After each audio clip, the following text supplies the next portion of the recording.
Hello, welcome to EduFunding. I'm your mentor for this topic, chemical equilibrium. Today, we are discussing the introduction of equilibrium part 3. First of all, I want to know what is the most familiar example of physical process involving equilibrium. Think about it. You always see the phase transformation process. Now, we are dealing with the phase transformation. What do you mean by the phase transformation?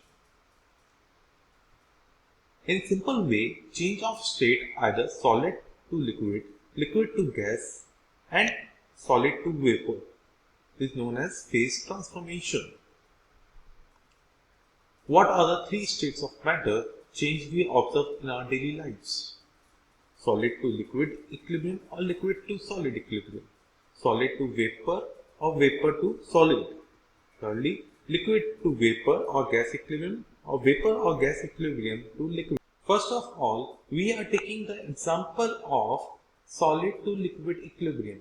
So, solid ice to liquid water equilibrium we are taking the example. आपने पहाड़ तो देखे ही होंगे, पहाड़ पर आपने देखा होगा कि ऊपर जो है वो तो आइस रहती है और नीचे से उसमें एक वाटर फ्लो होता रहता है बहुत सारी जगह पर। जैसे आपने कई बार किसी पहाड़ पे गए होंगे तो उसके आसपास आपने देखा होगा कि कोई ना कोई फॉल रहता ही रहता है। तो वो एग्जांपल बेस्ट होता है आइस टू वाटर कन्वर्जन में या फिर वाटर टू आइस कन्वर्जन में। आप देखोगे किसी न किसी फिक्स टेम्परेचर पे वो वाटर जो होगा वो वापस से आइस में कन्वर्ट हो जाएगा। यहाँ पर हमने एक डायग्राम शो कर रखा है। After seeing this diagram, please think about this. What does this figure impress upon? Ice and water kept in perfectly insulated thermos flask at 273 Kelvin and atmospheric pressure are in equilibrium state. When I am talking about solid to ice or liquid to ice equilibrium, the following observation can be made from above equilibrium. Masses of ice and water do not change with time. Temperature remain constant. Equilibrium is not static. And intense activity is noticed at the boundary between ice and water. Molecules from liquid water collide against ice and adhere to it, and some water molecules from ice at the same time pass into the liquid phase, indicating dynamic equilibrium.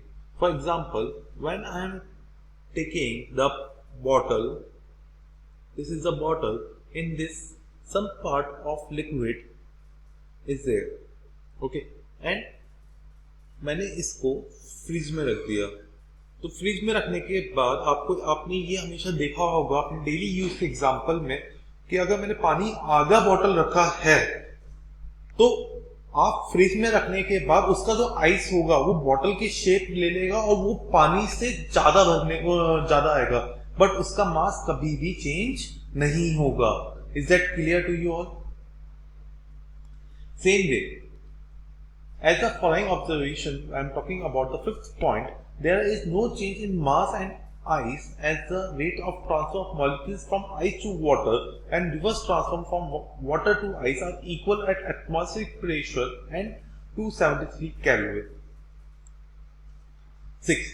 Now we can say the ice and water are in equilibrium only at particular temperature and pressure. When I am converting the ice, for example, this is an ice cube and this is the water at 273 Kelvin or 0 degree Celsius, this ice cube contains some water also and plus some solid part also. But the mass is not changed. अगर इसको मैं water form में भी ले लूंगा 0 degree Celsius से ऊपर जाएगा, 1 degree Celsius, 2 degree Celsius, 3 degree Celsius, तो ये वाटर फॉर्म में कन्वर्ट होना शुरू होगा, बट मास जो रहेगा चाहे सॉलिड फॉर्म में रहे चाहे लिक्विड फॉर्म में रहे हमेशा सेम रहेगा। For any pure substance at atmospheric pressure, the temperature at which the solid and liquid phase are at equilibrium are called normal melting point or normal freezing point of substance. Now we can conclude that in dynamic equilibrium of ice and water, both opposing force occurs simultaneously. Both the processes occur at the same rate such that mass of ice and water remain the same. Thanks for watching EduFunda and visit our website www.edufundaventures.com.